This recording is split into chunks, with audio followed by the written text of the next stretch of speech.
Next to the nominations of individuals to serve on the courts of our land, which are often lifetime appointments, this appointment of the head of the FBI is one of the most serious that the Senate Judiciary Committee should consider. We decided 50 years ago to depoliticize the FBI by giving 10-year tenures to those who headed up the FBI to transcend any single administration or any single president. So that's one of the most important things that distinguishes this nomination from others. Secondly, we have an individual in Kash Patel who has published a book which in detail describes his view of politics in America. It is a book that is filled with grievances, filled with conspiracy theories, and filled with information of how he sided with the January 6 rioters against the police in this very Capitol complex. And so when he came to testify before the committee, we had some questions that he was asked and he needed to answer about his conduct. And we went through them, particularly on the element of the J6 choir. I know this sounds like a curious thing to spend any time on, but it's a reflection on his priorities and the fact that he's asking to head up the most important single law enforcement agency in the United States at a time when he sided with the so-called political prisoners of January 6th instead of the brave men and women who risked their lives to protect us here in the Capitol complex. He created this musical undertaking and was proudly proclaiming it to Steve Bannon, how the hard work he went to master and digitize it and create a musical work that can be played at the Trump rallies. When we asked him about him in the committee, he couldn't remember any part of it, didn't know who the singers were, wasn't sure what I was talking about. That kind of evasion betrays the fact that he sided with the prisoners when he should have sided with the police. And that, I think, is something that's going to haunt him as he pursues this position with the FBI. I then asked him about a fellow named Stu Peters. I don't know Mr. Peters, but he supposedly is a neo-Nazi, anti-Semitic person, political theorist, who has some sort of a podcast. Well, it turned out that Mr. Patel couldn't remember Stu Peters. Stu Peters, who would he be? Well, he appeared on his podcast 8 different occasions. 8 different occasions, couldn't remember him when I asked about him. You know, I have to question whether or not this man is really ready to take over this job and to guide these men and women who dedicate their lives to the safety of the United States. Something has happened since his testimony, of course, and that is the beginning of the Trump administration and their approach to the Department of Justice. Whether it's the Department of Justice or the FBI, they are now in the process of trying to rewrite history. They want January 6th to turn out to be a much different event, a whitewashed event in history, as opposed to the terrible embarrassment and disgrace that it was that day. And so they're going through the personnel of those 2 departments, Department of Justice and the FBI, and asking which individuals were involved in the January 6th case, as well as other prosecutions that might have involved the president. Sadly, we think this is a portent of what's to come, where these people will be punished or even dismissed because of their involvement.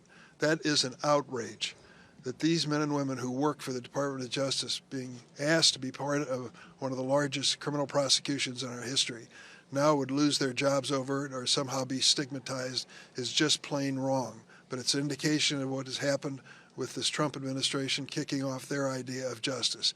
I won't go through the long list of changes made yesterday by the new Attorney General, Ms. Bondi. We can address those at another time. But I want to give my colleague, all my colleagues, starting with Senator Whitehouse, an opportunity to address the issues that I've raised and their own concerns. I was glad that Senator Whitehouse raised the issue this morning about the fact that Kash Patel may turn out to be the first FBI nominee in history to have pled the Fifth Amendment to avoid criminal prosecution. But in more detail, let me recognize Sheldon. Thank you, Senator Durbin. 2 quick things, one on judgment and one on candor. Some clown posted a video of Kash Patel chainsawing the heads off people who were on his enemies list in his book. You can't really blame Patel for that. The world is full of creepy people who might do things like that, except for the fact that Kash Patel himself reposted that imagery to his Truth Social account. He now owns that. Setting aside how grotesque that is, the idea that a man with the kind of judgment that he thinks it's okay to repost imagery of himself chainsawing his political enemies, not appropriate for an FBI director.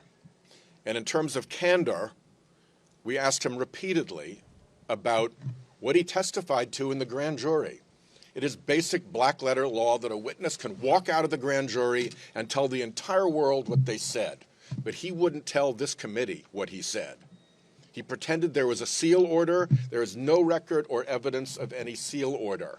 So a second piece of candor may be that he's lying about a seal order. And last, as Chairman Durbin just mentioned, he pled the Fifth. Well, everybody's got the right to plead the Fifth.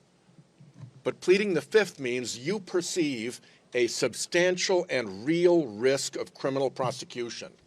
Somebody who has faced a substantial and real risk of criminal prosecution ought to have some explaining to do before they become the head of the FBI. And we've been provided none of that information, which sets, as I've pointed out, a novel precedent for this committee that somebody can testify in the grand jury, refuse to disclose it to us, take the Fifth, refuse to disclose to it what that substantial and real risk was, and it's okay with the committee to not look into those things. That, to me, is the astonishing part of where we are, and I will turn now to Senator Klobuchar. Right. Thank you, Senator Whitehouse. Thank you, Senator Durbin. I come out of a background as a prosecutor, and for years, I'm still proud of that work that we did, but we worked with federal law enforcement. And that nonpartisan, independent nature of the Department of Justice, the U.S. Attorney's Office, the FBI is really key to all the work and the belief in our justice system. And I am shocked that our Republican colleagues have not signified any concern about this nominee. A nominee, in addition to the arguments made by my colleagues, a nominee who said that he should close down the FBI headquarters where they do all the terrorism and they coordinate the cyber investigations. A nominee who repeatedly said, including in his hearing, that the FBI is corrupt. I pointed out to him is that during the previous director's time period, Christopher Wray, a director appointed by Donald Trump, the applications to the FBI went up threefold. To me, that shows that people view the agency with integrity. Do they agree with every prosecution ever made? Of course not. Are mistakes made? Yes. But the point is that Christopher Wray worked very hard to restore the morale and to bring that agency out into the fields to do good work. And to have an FBI nominee, think about this, who is repeatedly calling the people that he is supposed to be managing corrupt is beyond belief. At his committee hearing, Mr. Patel said all FBI employees will be protected against political retribution. We said, great, okay. Yet just hours later, the administration forced out 8 of the Bureau's most senior career, let's say that again, career public servants who serve in nonpartisan roles. One day later, an email was sent to FBI employees requesting a list of everyone who had worked on January 6 cases, quote, to determine whether any additional personnel actions are necessary, end quote. So you just get assigned to a case. You're a brand new agent, or maybe you've been there and you have a specialty working on certain types of cases. You get assigned and now you're on this list. Seems a little bit reminiscent to the list that Kash Patel has at the end of his book. This could sweep up and will sweep up agents that are just doing their jobs. The FBI director's loyalty must be to the American people, to the Constitution, and to the rule of law. But Mr. Patel has made it clear that his loyalty is to the president.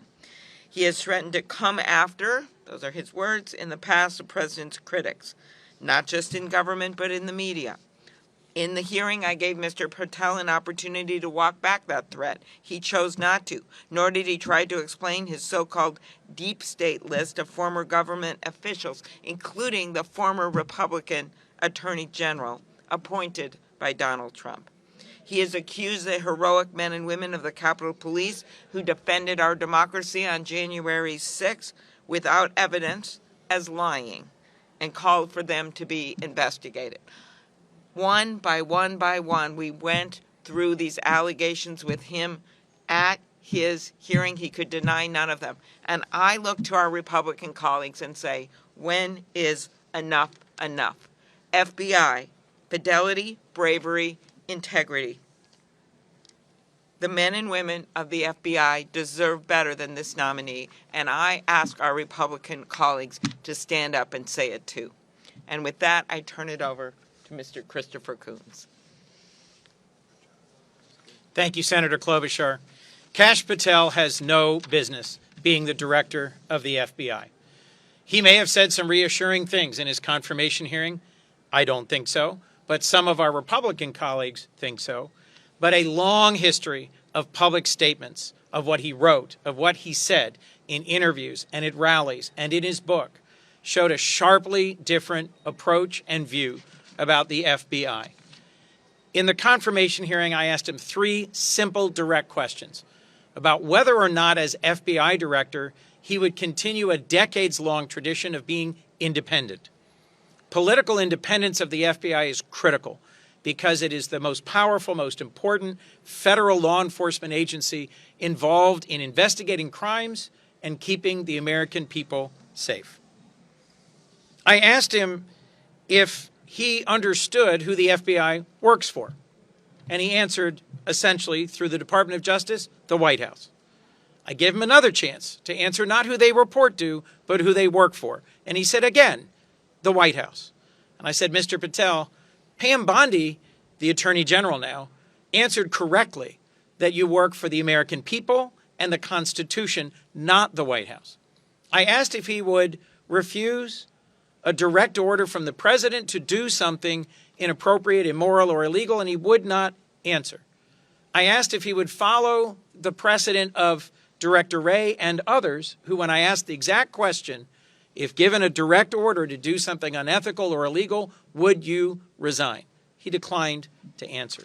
As you've heard from my colleagues, the motto of the FBI is fidelity, bravery, and integrity. The brave men and women of the FBI, the people of law enforcement, the Capitol Police who protected us on January 6th, the men and women of law enforcement across the country who work to keep the American people safe, deserve, for a 10-year appointment, an FBI director who is a trustworthy partner, who will follow that motto and who will uphold the best traditions of the FBI. Kash Patel is not that man and does not deserve our support. Thank you. And I hand this now to Senator Mazie Hirono. Thank you. It's just awesome what's happening to both the DOJ and the FBI. You've heard us talking about how important the independence of these agencies are to the safety of our country. And if we cannot trust the people who are leading the DOJ, for example, the highest ranking law enforcement officer in our country, the FBI that has all the levers and tools to investigate and go after people who are potentially harmful to our country, if we can't rely on these people to keep us safe, then we are in very deep trouble. And as you've heard from my colleagues, there are literally thousands of potential people who are working at the DOJ who worked on potentially the January 6th investigations who could be fired. What is going on? I remember asking Chris Wray, the FBI is supposed to be caring about domestic terrorism and keeping us safe domestically. I asked him, how many people, lone wolves, for example, is the FBI keeping track of? And he said, hundreds in every state. So I'd like to have an FBI director who cares about that as opposed to looking inward, which is exactly what the DOJ and FBI is doing. They kind of firing that's going on, we should all ask, what is going on? What is going on? These are scary times. And then to find out, they talk about, oh, we're so concerned about the FBI and the DOJ having been weaponized during the Biden years. If anybody is weaponizing these two agencies, it's the people who are about to take over. And I note that the Pam Bondi, she just created a weaponizing task force. What the heck is that?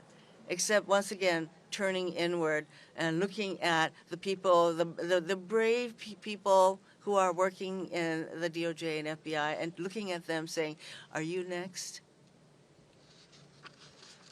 These are crazy times. I now turn to my colleague, Alex Padilla. Thank you, Senator Hirono. In addition to a lot of the specific concerns about Kash Patel and how he would be as an FBI director, I feel compelled to remind us of the moment that we are in right now. In the first few weeks of the second Trump administration, the chaos that has been created. We've seen efforts by the administration to unlawfully freeze federal funding, threatening payments to housing programs, Social Security, Medicare, beyond, etc.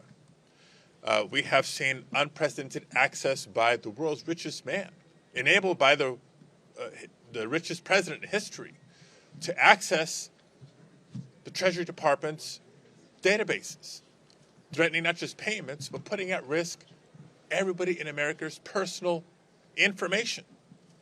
In times of chaos and crisis like this, the public deserves to see trusted leaders in the most important positions of our federal government. Trusted leaders who will stand up and say no to a president trying to blow through the very guardrails put in place by the Constitution.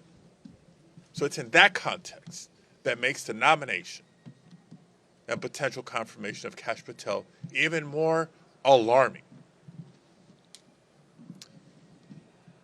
Judgment, you've heard about that before.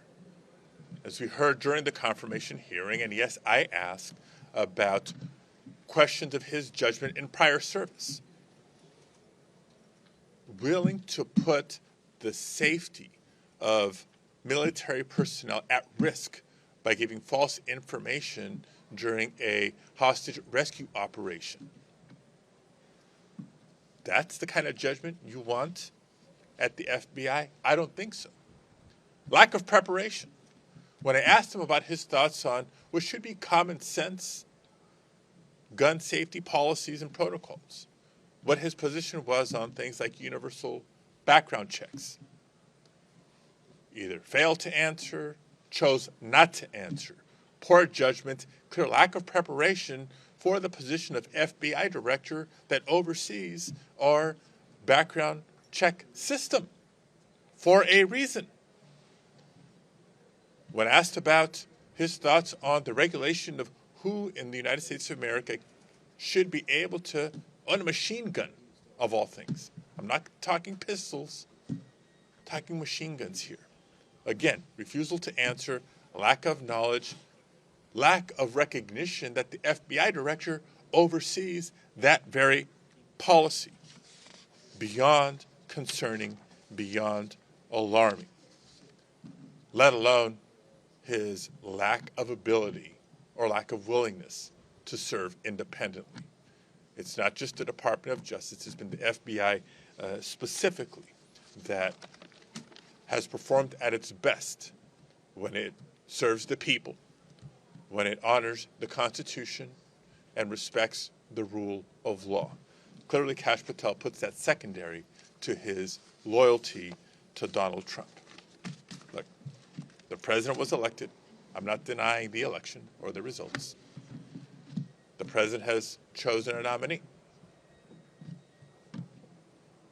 Disappointing choice in Kash Patel. Now it's up to the Senate to either confirm this nominee or not. It's clear where Senate Democrats stand. I think my biggest question is, where are Senate Republicans going to stand at this important moment in history? Will they choose the rule of law? Will they choose the Constitution? Will they choose to stay loyal to the very oath of office they've taken and their important advice and consent role? Or will they choose loyalty to a reckless president? We will soon find out. With that, let me introduce my colleague from the state of Vermont, Senator Peter Welch. Well, I'll just sum up what I learned in the hearings with clarity. Kash Patel has a goal. It's to wreck the FBI. We are determined to do everything we can to save it. Thank you. Questions?